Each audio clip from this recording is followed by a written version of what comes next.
So I've been playing games for as long as I can remember. One of my very first memories in life is actually me sitting down with my brother playing Super Mario 64, and I distinctly remember we were on the very first Bowser level. And then one of my other memories is of me playing Crash Bandicoot 2 for the PS1 with my neighbor. I remember this stuff so very distinctly, and ever since then I just fell in love with gaming. Gaming was my passion, my life. Everything I cared about was revolved around video games. If I was at school, I was thinking about games. If I was out with friends, I was talking about games. If I was at home, I was playing games. And my family didn't have a ton of money, so we couldn't always buy the newest games, but I had friends that could, so I was at their house constantly trying to play video games. I remember when God of War came out and I couldn't get it, but my friend had it. I was over his house every single day playing God of War, and I loved it. I loved every second of it. My very first time playing Twilight Princess was at my friend's house because he had a Wii and I didn't. Over the years, I don't know what really happened, but as modern gaming has progressed, I've felt less connected to gaming. I love talking gaming news, but I've been finding myself playing less and less games. I was going back and playing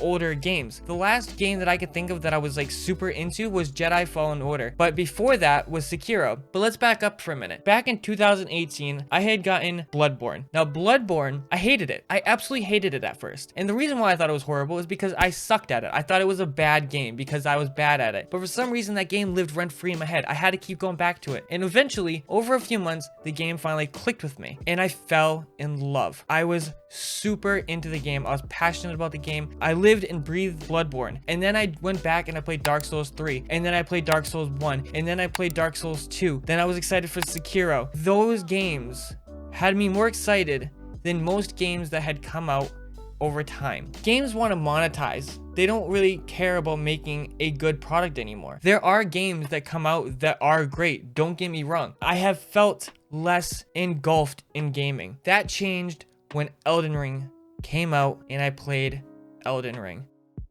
Now, when Elden Ring came out and I sat down and I turned it on, screen came on, I got chills. I was over the moon excited, and I hadn't felt that feeling since I played Spider-Man PS4. When I turned on Spider-Man PS4, I felt the same feeling. However, this time it was different.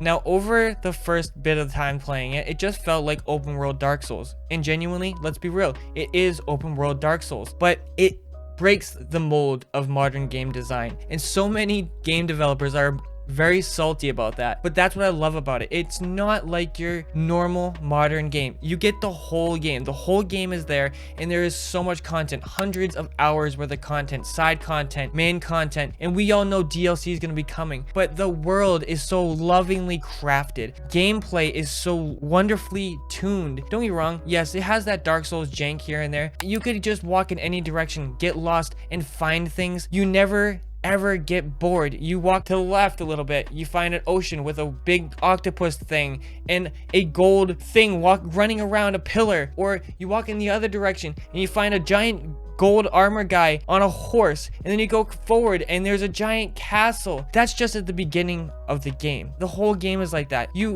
walk along an edge of a wall and you might stumble across a giant cave with lots of enemies, loot, and a big boss at the end. There was so many unique bosses in the game. And the thing is, this is what shows that's wrong with modern gaming, is so many games don't give you all this content at first. All this content is usually behind a paywall or a DLC, or it's just not in the game at all. Games feel like skeletons now. And this game felt like a big, hearty steak with as much potatoes and vegetables as you could possibly ask for. The reason it brought my passion back is because it showed me what gaming can be. And then I've been going around and I've been playing games that I normally wouldn't play because I'm just excited about gaming. And I've been finding games fun again. Like, I was having fun with games, but I would only play here and there when I was really excited about a game. All I want to do again is play games again. Even games that I was kind of like meh about recently, I've been enjoying a lot. All because I played Elden Ring and it just reminded me of what games can be and how much it made me excited to transcend reality and go into this beautiful world. I'm playing Elden Ring a second time. It's beautiful, and people say that it's not a beautiful game. It is a beautiful game. Is it next gen as hell? No, it's cross-platform, and it's not just about the graphics too. It's about the gameplay, and the gameplay is there. But the thing is some people can't play the Souls formula.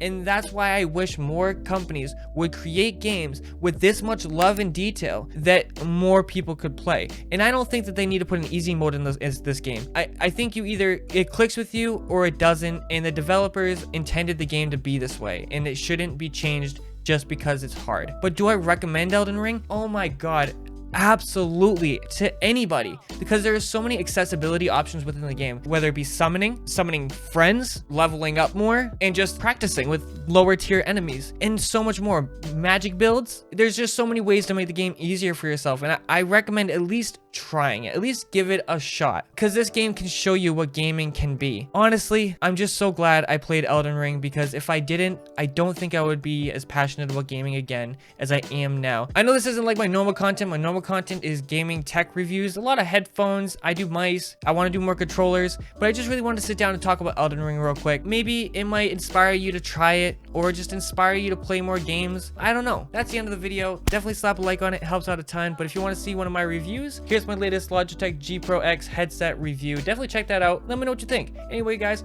peace.